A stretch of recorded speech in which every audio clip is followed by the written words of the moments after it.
Welcome back to the shoe shelf project. When we last left off, we just finished staining all the wood, and now we're setting up the workbench to start assembly in the garage.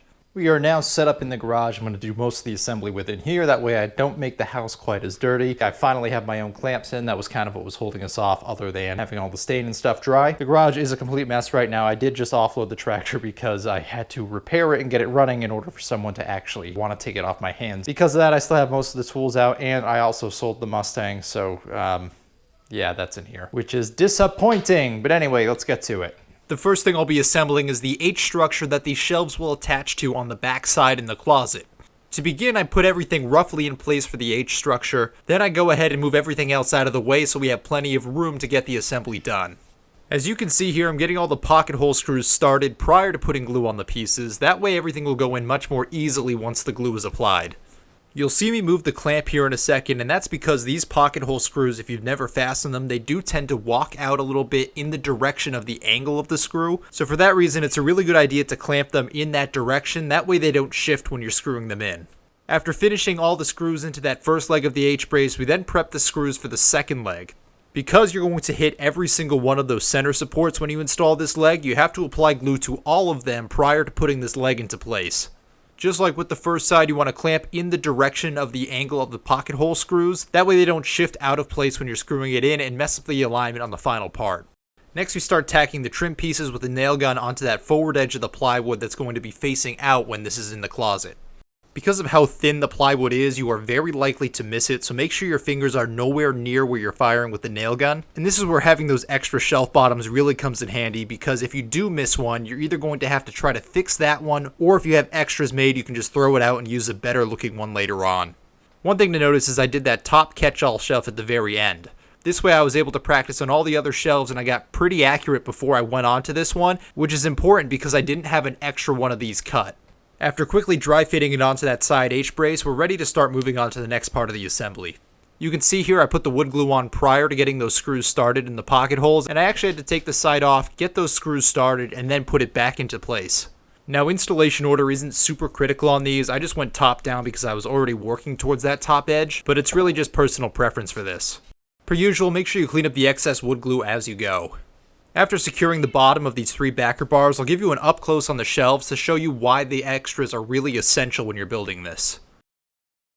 So the big reason why I made extra shelves knowing that I wasn't going to be able to use them all is because I actually missed one of the brad nails when I was trying to go across into the plywood. It just skimmed on the top half. This is the only one I overshot, and by overshot I mean like top half of the shelf. There is this one, however, where I shot it under on both sides. Because it's on the bottom side, the probability of hitting that is substantially less than catching this one here on the top, and the one on top looks more ugly. So for that reason, that is the shelf I'm going to be throwing out, and this is the one I will be keeping, but I'll put it down low. That way there's pretty much no chance of me reaching under to hit that or catching it on anything that I'm pulling out of the closet. Now, before I put all the shelves onto this frame, I'm gonna test fit this into the closet, make sure it fits how I want and that everything is lined up nicely and it's not gonna be too high or too low. Then if I'm satisfied with this and how it fits and the way it looks in there, I'll try putting the shelves on. I don't know yet if I have to screw this in first and then put those on when it's already in the closet, or if I can do that out here and then screw the whole thing in at once. My concern is that with these shelves, I know they're gonna be a pretty sharp angle. It's gonna be kind of like that as far as incline. Problem is, I need to get underneath to put the screw into these holes, and I already pre-drilled these straight. I'm probably not going to have enough clearance. So whether or not I can reach those holes is going to be really the telltale of whether or not I can just assemble this out here and then put it in, or if I have to put this into the wall and then put all the shelves on after. If I do have to do it that way, this is something that will never be removable from the closet, but that's also okay because I built it specifically for this closet. I think the chances of me having another house with the exact same closet dimensional constraints are pretty freaking slim, especially because a larger closet is now much higher on my list after how much of a pain this one has been. Anyway, let's go do the dry fit. All right, it's still a little bit of a mess here and I have dog hair all over the floor. I'm a little worried about how far out those are gonna stick, so let's just go for it and see what happens. Oh, that is tighter than I thought it would be.